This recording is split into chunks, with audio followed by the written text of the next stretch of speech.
काळा घोडामध्ये घोडा हे विशेष आहे व काळा घोडा हे विशिष्ट आहे. काळा हे विशेषण आहे. काळा हे विशेषण, घोडा हे विशेष आणि काळा घोडा हे विशिष्ट आहे. कानाच्या चाफ्यात जे छिद्र असते हे आतमध्ये, कानाच्या चाफ्यात जे छिद्र असते त्या छिद्रात व्यापक आकाशाचा जेवढा भाग असतो तेवढाच आकाश भागास श्रोत्र म्हणतात. आकाश व्यापक आहे, पण या कानाच्या पाळीमध्ये जेवढं काय असतं, कानाच्या पाळीमध्ये जे छिद्र आहे त्या छिद्रामध्ये जेवढं व्यापक आकाशाचा भाग असतो तेवढ्याच आकाश भागास काय म्हणतात? श्रोत्र म्हणतात. या ठिकाणी कानाचा वाफा आपण वेगळा राहून आपल्या छिद्रात असणाऱ्या आकाश भागाचे श्रोत्र असे ज्ञान करून देतो. कानाच्या बाळीमुळे आतमध्ये जे छिद्र आहे त्या छिद्रामध्ये जे आकाश आहे त्या आकाशाचं नाव काय पडतं? श्रोत्र असं नाव पडतं. तेवढ्याच आकाश भागात श्रोत्र म्हणतात. त्या ठिकाणी कानाचा चाफा आपण वेगळा राहून आपल्या छिद्रात असणाऱ्या आकाश भागाचे श्रोत्र असे ज्ञान करून देतो. काय या ठिकाणी काय करतो? कानाची बाळी किंवा कानाचा वाफा आपण वेगळा राहून आपल्या छिद्रात असणाऱ्या आकाश भागाचे काय नाव करून देतो? श्रोत्र असे ज्ञान करून देतो. म्हणून कानाचा वाफा काय? श्रोत्राची उपाधी आहे. काय झालं? कानाचा वाफा हा काय झालं? श्रोत्राची उपाधी आहे. आणि श्रोत्र उपहित आहे. श्रोत्र काय? विशेषणाने युक्त, तो विशिष्ट म्हणावा. काय म्हणावा? विशेषणाने जो युक्त आहे त्याला काय म्हणायचं? विशिष्ट म्हणावा. उपाधीने युक्त आहे त्याला काय म्हणायचं? उपहित म्हणावं. लाल करायला विशेषणाने युक्त त्याला काय म्हणायचं? विश्रमण. उपाधीने युक्त त्याला काय म्हणायचं? उपहित म्हणावा. एकच अंतःकरण अधिष्ठान चैतन्याच्या ठिकाणी साक्षी भाव उत्पन्न करते. बरोबर आहे? एकच अंतःकरण अधिष्ठान चैतन्याच्या ठिकाणी कोण? अंतःकरण एक आहे आणि अधिष्ठानाच्या ठिकाणी त्याला काय होत आहे? साक्षी भाव उत्पन्न करते. त्यावेळेला ती काय बनते? उपाधी बनते. आणि जीव भाव उत्पन्न करते त्यावेळेला विशेषण असते. बरोबर आहे? अंतःकरण एकच आहे. ज्यावेळेला ते जीवभाव उत्पन्न करतं त्यावेळेला ते काय बनतं? विशेषण. आणि साक्षीभाव उत्पन्न करतं त्यावेळेला तेच अंतःकरण काय बनतं? उपाधी. बरोबर आहे? हे अंतःकरण आहे. हे अंतःकरण बाजूला ते काय उत्पन्न करतं याच्यावर त्याचं नाव ठरतं. बरोबर आहे? याने जर साक्षीभाव उत्पन्न केला तर ह्याचं नाव काय होतं? उपाधी.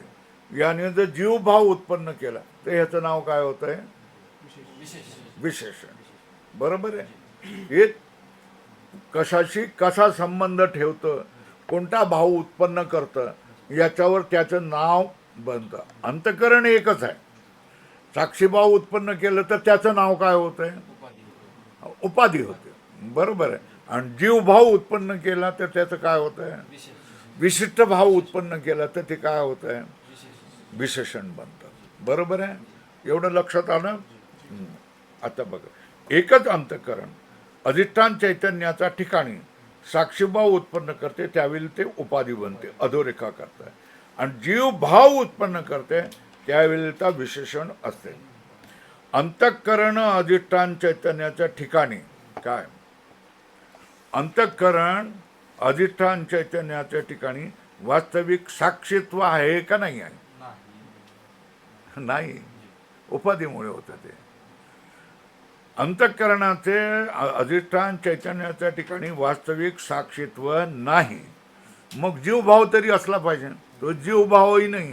जीवभाव विशेषणामुळे आणि साक्षीभाव उपाधीमुळे झालेला आहे.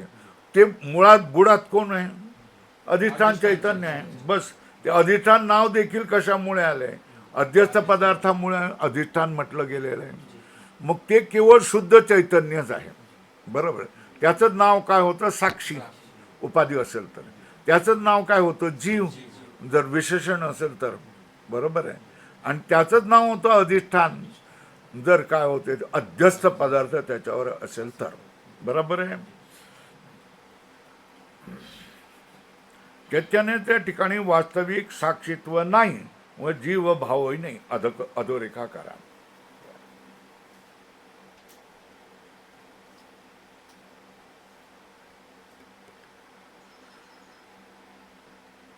चैतन्याच्या ठिकाणी वास्तविक साक्षीत्व नाही व जीवभावही नाही, बरोबर आहे. अज्ञानी जीवास आत्मस्वरूपाचे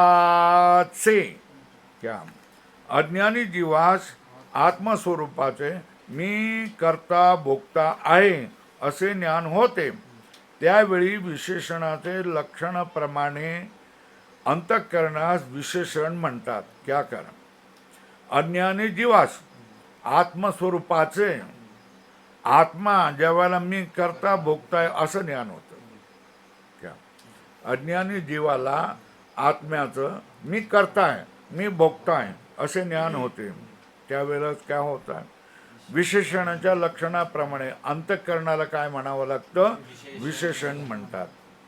आणि अज्ञानी नाही, आता ज्ञानवान आत्माचे असंग ब्रह्मरूपे करून भान होते म्हणून अंतःकरणास उपाधी म्हणतात, बरोबर आहे.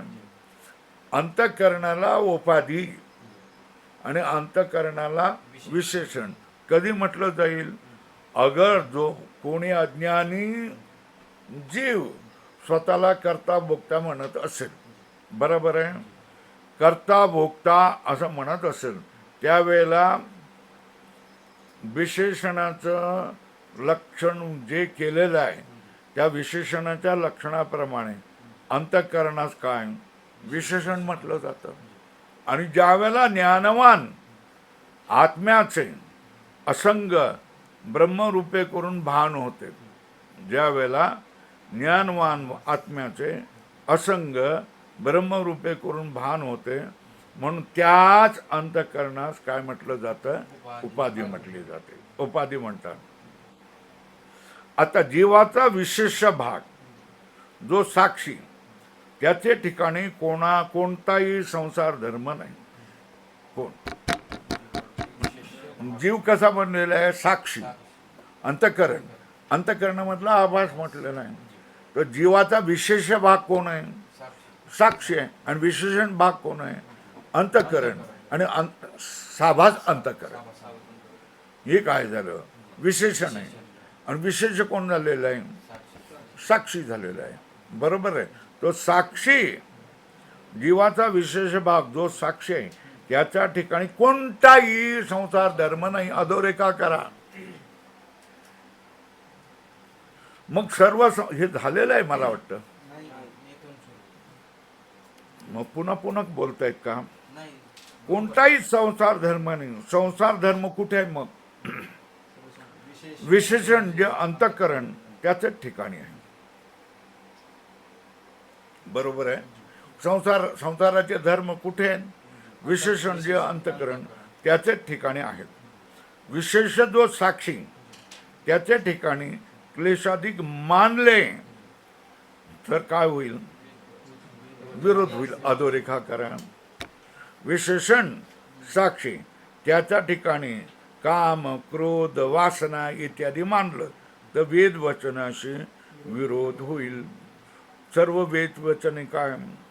सर्व वेद वचने सर्व साक्षी सर्व क्लेशाहून रहित आहे असे प्रतिपादन करतात, बरोबर आहे. अपहत पापमा असं म्हटलं जातं. पुण्य पाप या सगळ्यापासून काय आहे? वेगळं आहे असं म्हटलं जातं. कोणाला? कूटस्थ चैतन्याला, बरोबर आहे. वेद वचनाशी विरोध येईल. सर्व वेद वचने साक्षी सर्व क्लेशाहून रहित आहे असे प्रतिपादन करतात. साभास अंतःकरण विशिष्ट जो व्यावहारिक जीव त्याचे ब्रह्माशी एकत्व घडत नाही हे खरे आहे. आता काय आलंय इकडे बघा, हे कोण आहे? ब्रह्म आहे, बरोबर आहे. आणि हे कोण आहे? जीव आहे. आणि जीवाचं लक्ष्य पदार्थ कोण? साक्षी आहे. आता या ब्रह्माशी एकत्व कोणाचं होईल? जीवाचं होईल का साक्षीचं होईल? का ते समजलं पाहिजे. तर सांगतायत या ब्रह्माशी जीवाचं काय होईल? एकत्व होणार नाही. बरोबर आहे ना?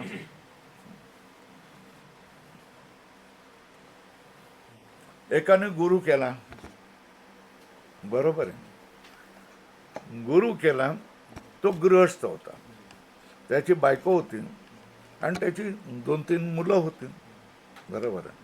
त्याने त्याच्या जीवनामध्ये ज्ञान संपादन केलं गुरु करून.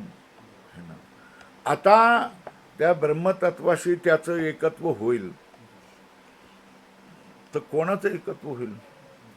तो जर म्हणेल की माझी बायको, मी, हे सगळे आम्ही काय एक आहोत, आम्हाला सगळ्यांना तू घेऊन चल, तर एकत्व होईल का नाही होईल?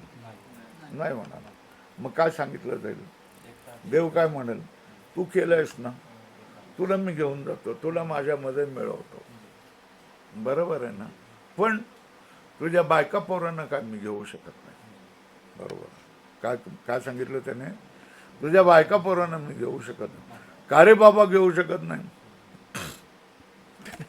त्यांनी ज्ञान केलेलं नाही ना, ते कसं करेल? ते तुझ्याशी विशेषण बनवून आलेलं आहे, म्हणून तू गृहस्थ झालेला आहे. नाही तर तू शुद्ध चैतन्य होतात, शुद्ध चैतन्याशी तर एकत्व होऊ शकतं. म्हणून बायका पोराला घेऊन आलं, त्यानं कसं काय मी देऊन? तुझ्या कर्माचं फळ तुला आहे, त्या बायका पोरांना कसं काय मी देऊ? नाही देता येणार आहे. तर तसंच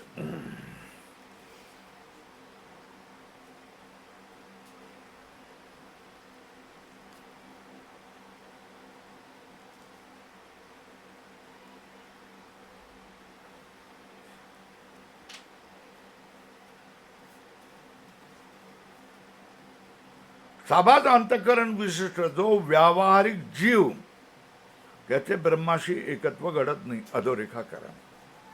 क्या? साबाज अंतःकरण विशिष्ट जो व्यावहारिक जीव, ते दरवाजा बंद करा ना.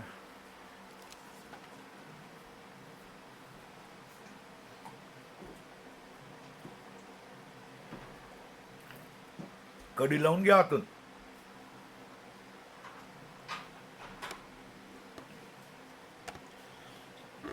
जीव हा व्यावहारिक आहे, बरोबर आहे. कुठंच हा व्यावहारिक नाही, ब्रह्म व्यावहारिक नाही, बरोबर आहे. साबाज अंतःकरण विशिष्ट जो व्यावहारिक जीव, त्याचे ब्रह्माशी एकत्व कधीही घडत नाही, बरोबर आहे. हे खरे आहे. तथापि जीव ब्रह्मरूप आहे असे म्हणण्यात, जीवपदाने पारमार्थिक जीव म्हणजे जीवपदाचे लक्ष जो साक्षी आहे, त्याचे ब्रह्माशी एकत्व घडण्यास हरकत नाही असे तात्पर्य आहे. आता प्रश्न सांगा, हे ब्रह्म आहे कसं? सच्चित आनंद स्वरूप, बरोबर आहे. इकडे जीवाचे 2 भाग झालेले आहे. जो अधिष्ठान चैतन्य म्हणजे कुटस्थ, जो विशेष पदार्थ आहे तो, आणि जो विशेषण पदार्थ आहे साबाज अंतःकरण विशिष्ट जीव. तर याच्यापैकी ब्रह्माशी एकत्व कोणाचं होईल? पण अजूनपर्यंत आपण रटत काय आलो? या ग्रंथाचा विषय जीव ब्रह्माचं ऐक्य. पाठ करत काय आलो? जप कशाचा करत आलो? जीव ब्रह्माचं ऐक्य आहे, जीव ब्रह्माचं ऐक्य आहे, जीव ब्रह्माचं ऐक्य आहे. हा या ग्रंथाचा विषय आहे, हा या ग्रंथाचा विषय. हेच आपण काय करत आलो? रटत आलो ना. मग जीव आणि ब्रह्माचं ऐक्य होईल कसं? तुम्ही तर म्हणता जीव आणि ब्रह्माचं ऐक्य, पण जीव ब्रह्माचं ऐक्य कसं आहे? ते मगाशी तुम्हाला उदाहरण दिलंय. ते तुला माझ्याशी येऊन मिळायचं आहे ना, तू ज्ञान प्राप्त केलेलं आहेस ना, मग तुलाच मिळेल. तू त्यांचा आग्रह धरू नकोस. कोणाचा? बायका आणि पोरांचा आग्रह धरू नको. तुकाराम महाराज वैकुंठाला गेले, त्या आवलीला घेऊन गेले का? नाही घेऊन गेले ना. मग कसे गेले? एकटंच नेलं ना. कोणाला? गरुडाने कोणाला नेलं? त्याच्या बायकोला नाही नेलं. पोरं होती की नाही तुकाराम महाराजांची? होती, त्यांना नाही नेलं. फक्त तुकाराम महाराजांना नेलं, कारण तुकाराम महाराजांनी विष्णूची भक्ती केली होती. तशाच तऱ्हेने या ठिकाणी काय केलेलं आहे? जीव म्हणेल की माझ्याबरोबर काय आहे? बुद्धी आहे, अंतःकरण आहे, त्यालाही घेऊन चल. बोलते नाही, त्याला बाजूला ठेवावं लागेल तुला. तू विशुद्ध होऊन आलास, कुठंच तर होऊन आला तर काय तुझं एकत्व हो. बरोबर आहे. आणि तू जीव म्हणून आलास तर तुझं एकत्व होणार नाही. म्हणून जीवाला जीव हा वाच्य पदार्थ कोण आहे? कुटस्थ आणि साभास अंतःकरण आहे. पण त्याच्यामध्ये साभास अंतःकरण तुम्हाला बाजूला ठेवावं लागतं. बरोबर आहे. मग शिल्लक कोण राहतं? तर जीवपदाचा वाच्यात कोण? कुटस्थ साभास अंतःकरण. बरोबर आहे ना. आणि लक्ष पदार्थ कोण? कुटस्थ. त्या कुटस्थाच ब्रह्माचं काय एकत्व होऊन जाईल. तो म्हणेल की साभास अंतःकरणाला सुद्धा माझ्या बरोबर घेऊन जा. नाही, मायेचा पदार्थ आहे. सच्चित आनंद रूप चैतन्याबरोबर त्याचा एकत्व होणं शक्य नाही. त्याला बाजूला ठेवावं लागेल. देवळात आला तर जोड्याला प्रवेश नाही, जोडा बाहेरच, देवळाच्या बाहेर ठेवायचा आहे. आणि तुम्ही एकट्या नंग्या पायाने देवळामध्ये जायचं आहे. बरोबर आहे. असंच आहे ना, का नाही? असंच आहे ना. तीच गोष्ट इथे पण आहे ना.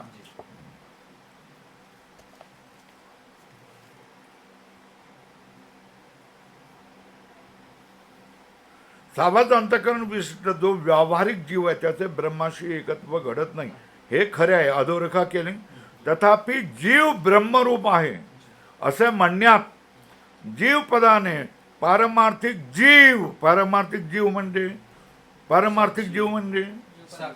जीव पदाचे लक्ष जो साक्षी अधोरेखा करून त्याचे ब्रह्माशी एकत्व घडण्यास हरकत नाही. बरोबर आहे. त्याचे ब्रह्माशी एकत्व घडण्यास हरकत नाही असे तात्पर्य आहे. वास्तविक बुद्धी देशात सर्व व्यापक चैतन्याच्या असणाऱ्या भागास फक्त साक्षी अशी संज्ञा मात्र केल्याचे सांगितले. वास्तविक्यात काय? वास्तविक बुद्धी देशात सर्व व्यापक चैतन्याच्या असणाऱ्या भागास फक्त साक्षी अशी संज्ञा मात्र केल्याचे सांगितले. बरोबर आहे. बुद्धी देशामध्ये सर्व व्यापक बुद्धी ही उपाधी बनून सर्व व्यापक चैतन्याचा असणारा जो बुद्धीच्या घेऱ्यामध्ये आलेला जो भाग आहे त्यालाच फक्त साक्षी अशी संज्ञा मात्र केल्याचे सांगितले. वस्तुतः ते दोन्ही एकच आहे. कोण? जीवाचा लक्ष पदार्थ आणि साक्षी हे दोन्ही काय आहे? एकच आहे. जीव ब्रह्माचं ऐक्य म्हणजे साभास अंतःकरण जीवाचं ऐक्य नाही नाही नाही. तर काय? जीवाचा जो लक्ष पदार्थ आहे कोण? साक्षी, जो सच्चिद आनंद स्वरूप आहे, विशुद्ध स्वरूप आहे, त्याचंच ब्रह्माशी ऐक्य होऊ शकतो आहे. त्याच्यासाठी साभास अंतःकरणाला बाहेर ढकलून द्यावं लागतं. बरोबर आहे. आणि दुसऱ्या ठिकाणी काय म्हणालंय? बुद्धी उपाधी बनून त्याच्या घेऱ्यामध्ये जे आलेलं आहे सर्व व्यापक चैतन्य, त्या चैतन्याचं नाव काय आहे? साक्षी असेल. दोन्ही अर्थामध्ये काय होतं आहे? साक्षीत शुद्धच राहतो आणि त्याचंच ब्रह्माशी ऐक्य होतं. बुद्धिदेशात सर्व व्यापक चैतन्याच्या असणाऱ्या भागास फक्त साक्षी अशी संज्ञा मात्र केल्याचे सांगितले. वस्तुतः ते दोन्ही एकच आहेत, परंतु ज्यांना शास्त्र संस्कार नाही त्याच्या समजुतीकरता जीव ब्रह्माची एकता, विशेषण आणि उपाधी याची स्वरूपे सांगून सिद्ध केलेली आहे. ज्यांना काय शास्त्राचे संस्कार नाही त्याच्या समजुती करताच जीव ब्रह्माची एकता हे विशेषण आणि उपाधी याची स्वरूपे सांगून सिद्ध केलेली आहे. अंतःकरण कसं विशेषण होतं, अंतःकरण तीच अंतःकरण कशी उपाधी होतं, हे सगळं समजावून सांगून जीव ब्रह्माची एकता केलेली आहे. जीवाचं वाच्य कोण आहे, जीवाचं लक्ष कोण आहे, अशा अशा तऱ्हेची सगळ्याची चिंता केलेली आहे. बरोबर आहे. आणि कशासाठी?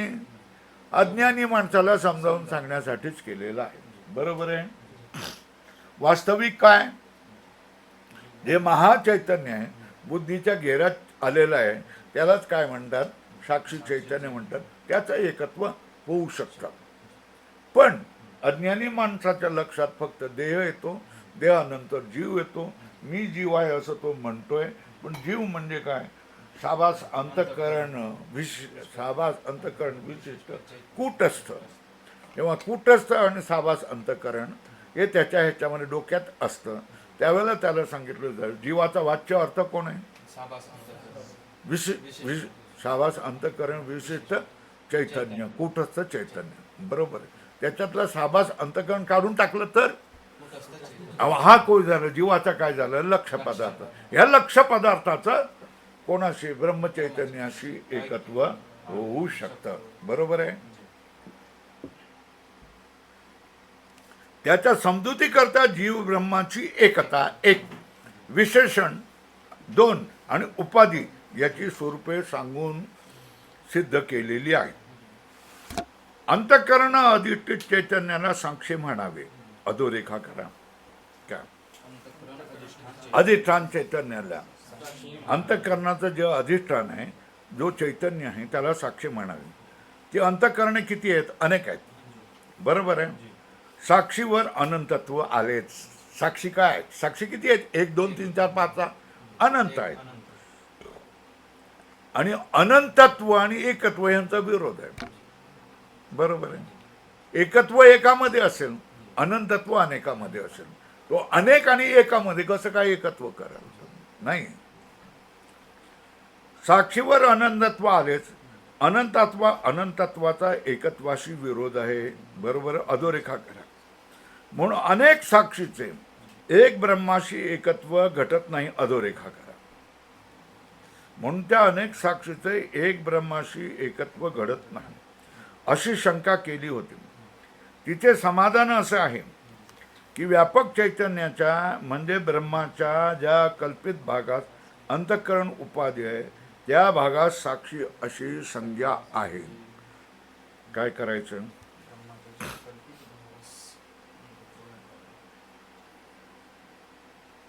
ब्रह्म एक आहे आणि साक्षी अनंत आहे.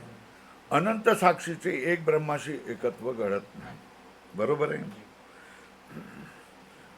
याला काय म्हणायचं? ही शंका आहे. शंका अधोरेखा करा. तिचे समाधान असे, व्यापक चैतन्याच्या म्हणजे ब्रह्माच्या ज्या कल्पित भागास अंतःकरण उपाधी आहे, हे बघा, हे सगळं व्यापक चैतन्य आहे. आता मी हात इथे मारला, ते या घरामध्ये व्यापक चैतन्याचा काही अंश आलेला आहे की नाही?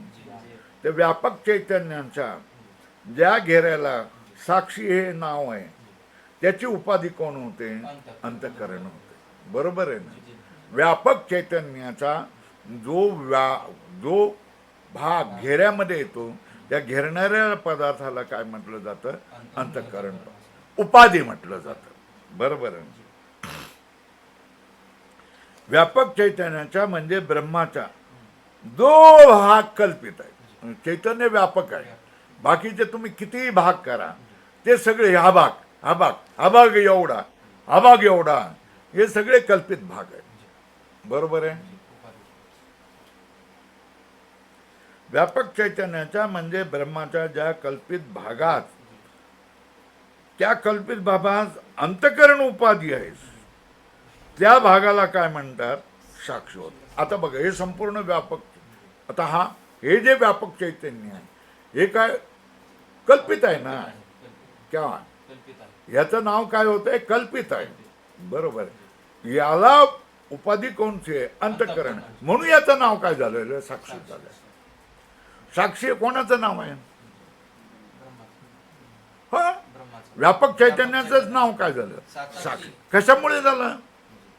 अंतःकरणाच्या घेऱ्यामुळे झालं. अंतःकरण ही काय बनली? उपाधी बनली. तर तो उपहित कोण झाला? व्यापक चैतन्य.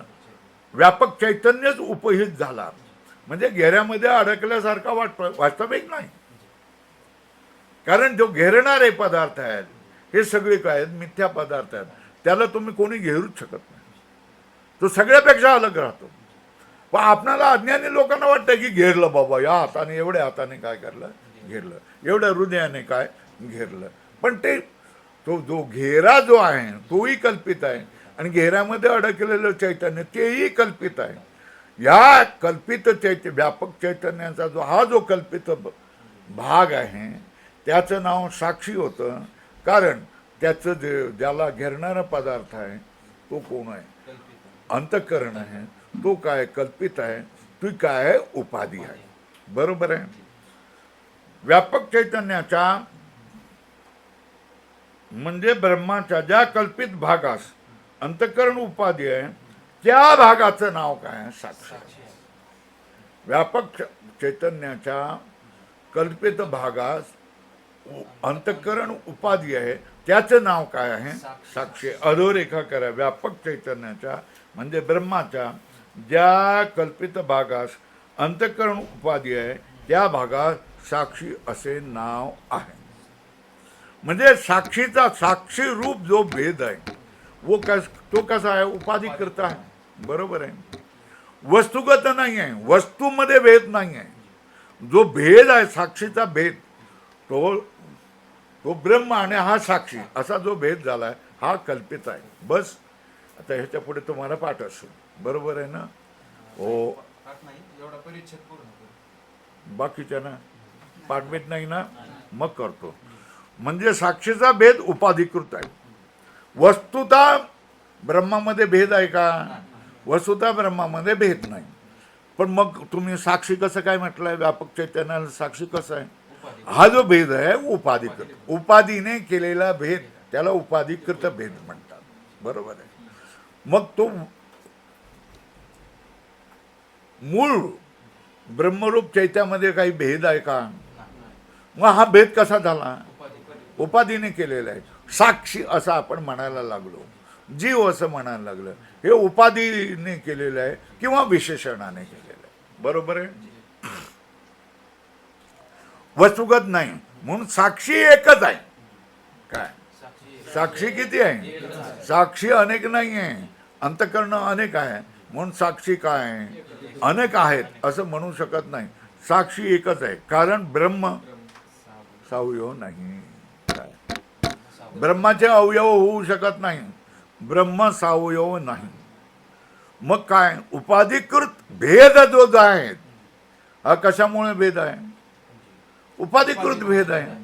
भेद आहे हा कल्पित आहे, उपाधिकृत आहे. वास्तव ब्रह्मामध्ये भेद नाही. ब्रह्म निरवयव आहे, ब्रह्माचे अवयव नाहीत. बरोबर आहे. उपाधिकृत भेद असला तरी वस्तुगत भेद नसल्यामुळे ब्रह्माशी एकत्व घडण्यास हरकत नाही. बरोबर आहे. हे जे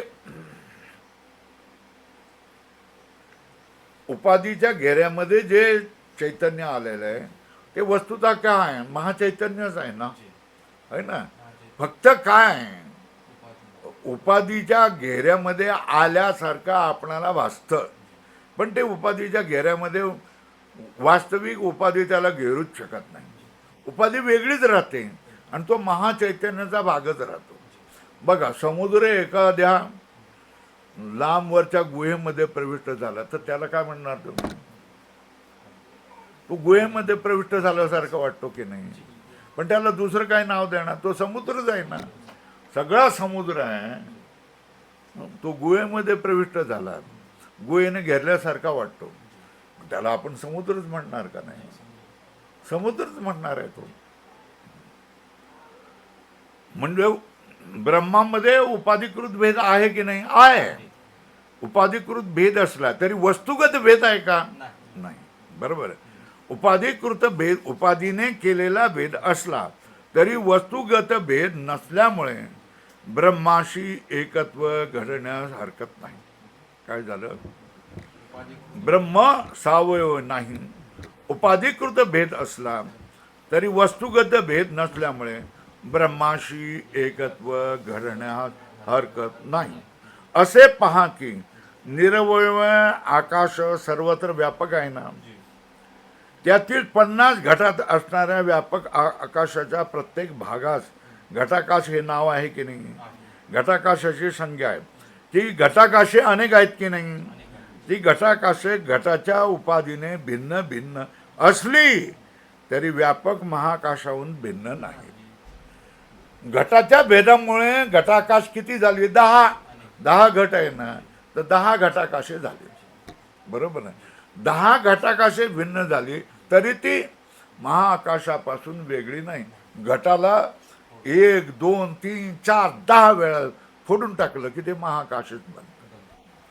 त्याच्यामध्ये राहिल्यासारखं वाटतं, वास्तवमध्ये भेद नाही. आकाशाच्या प्रत्येक भागात घटाकाश अशी संज्ञा आहे. ती घटाकाशे घटाच्या उपाधीने भिन्न भिन्न असली तरी व्यापक महाकाशाहून भिन्न नाही. महाकाश रूपच आहे. ती सगळी घटाकाशे 10 घटाकाशे महाकाश रूपच आहेत. त्याचप्रमाणे अनेक अंतःकरणाच्या उपाधीने साक्षी भिन्न भिन्न भासत असला तरी त्याचे ब्रह्माशी ऐक्य होण्यास हरकत नाही. कारण उपाधीने बनलेले आहेत ते. साक्षी कशाने बनलेला आहे? उपाधीने बनलेलं आहे. उपाधी अंतःकरण अनेक आहेत म्हणून ते अनेक असल्यासारखं वाटतंय, पण ते अनेक नाही आहेत, ते ब्रह्म चैतन्यच आहे. त्याचप्रमाणे अनेक अंतःकरणाच्या उपाधीने साक्षी भिन्न भिन्न भासत भासणं असला तरी त्याचे ब्रह्माशी ऐक्य होण्यास हरकत नाही. अधोरेखा करा.